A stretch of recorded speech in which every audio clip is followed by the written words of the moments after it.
I was adamantly told I have to stay within 10 minutes here, so I'll do my best. Okay. My name is Vanessa, and I am a little nervous, like Renee. It's the first time I've been asked to do this. So here goes. The situation before the Genesis house. I was an only child and was raised primarily by my father because my parents were divorced when I was 4. And so my dad was a single dad, and I had visitation with my mom on weekends. And my father was a Christian, but my mother still to this day is not. And so I had 2 different influences growing up. When I became 15, I decided that I would rather go along with my mother's influence and not go to church and not have structure in my life, and I became very rebellious. Did all of the things that you shouldn't do. I got into drugs, alcohol, sex, all kinds of things like that, even to the point of becoming a dancer at one point for the devil. So I did a lot of things that were not good for me. It was during this time frame that I had become pregnant, and I did not know who the father of my baby was. And I was very scared, and neither one of my parents would allow me to come back into the home. They had had enough of my abuse and my rebellious ways, and that was the best thing for me, because those were doors being closed.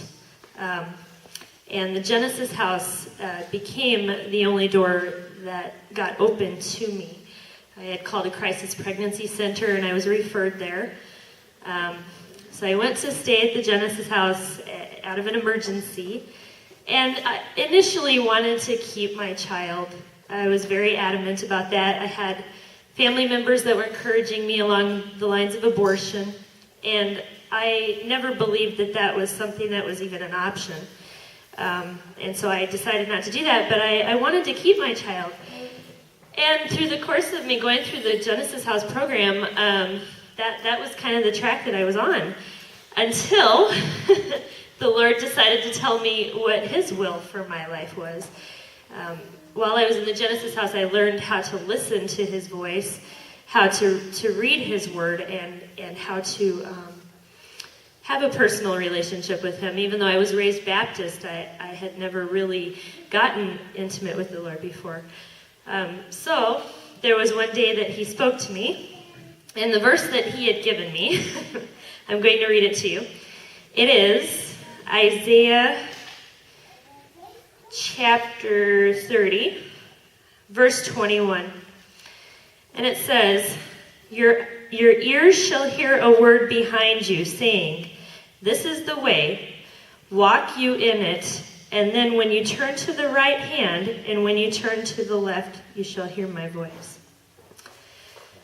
That day, there was one particular day I had heard the Lord tell me very clearly that He wanted me to place my child for adoption.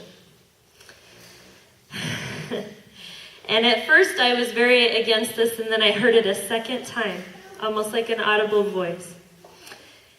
And all I can say is that it was solidified in my heart at that point, that was what I had to do. So I did place my child for adoption. This was back in 2000. And without the support of the Genesis house, I would not have been able to do that. It was an extremely difficult time for me, and they were very supportive. Dean and Ruth at the time were not the house parents. However, they did come up there once a month, and they were still very supportive with me in my decision, and helped me go through what was one of the most difficult times I have ever gone through in my entire life.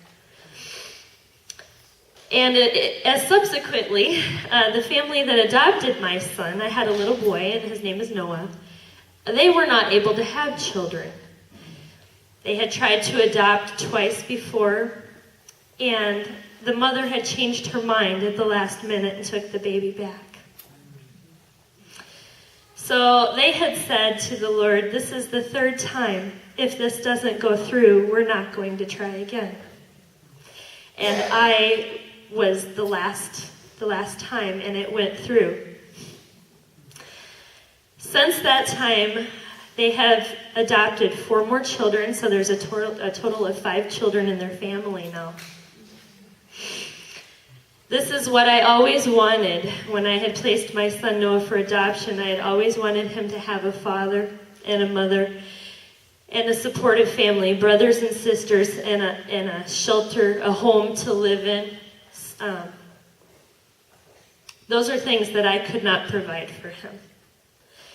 And so the Lord has answered my prayers and given him all of those things. I have an open adoption. And through the course of the last 10 years, my son will be turning 10 in November, I have kept a very open, loving relationship with the family. I have received letters and pictures on a regular basis. And this last November, I was actually allowed to speak to my son for the first time over the telephone.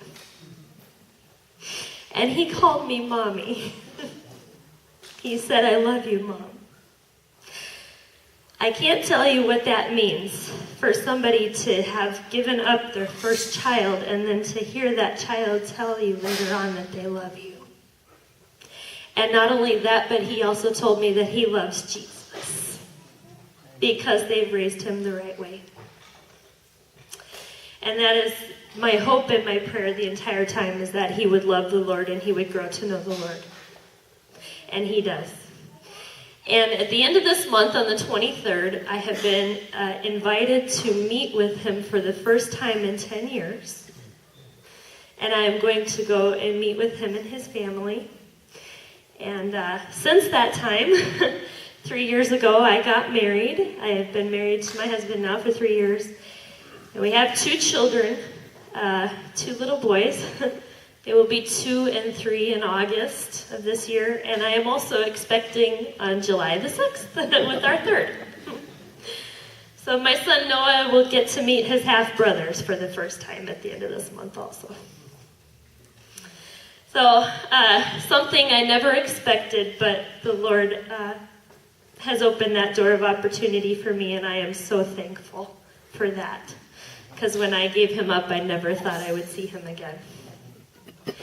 Without the support of the Genesis House and the principles that they taught me, I would not have learned how to listen to God's voice, how to seek him, how to read his word, how to become responsible.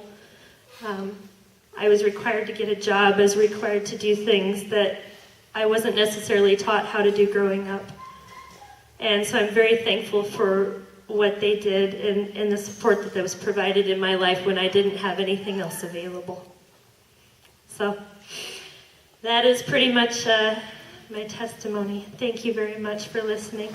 God bless you.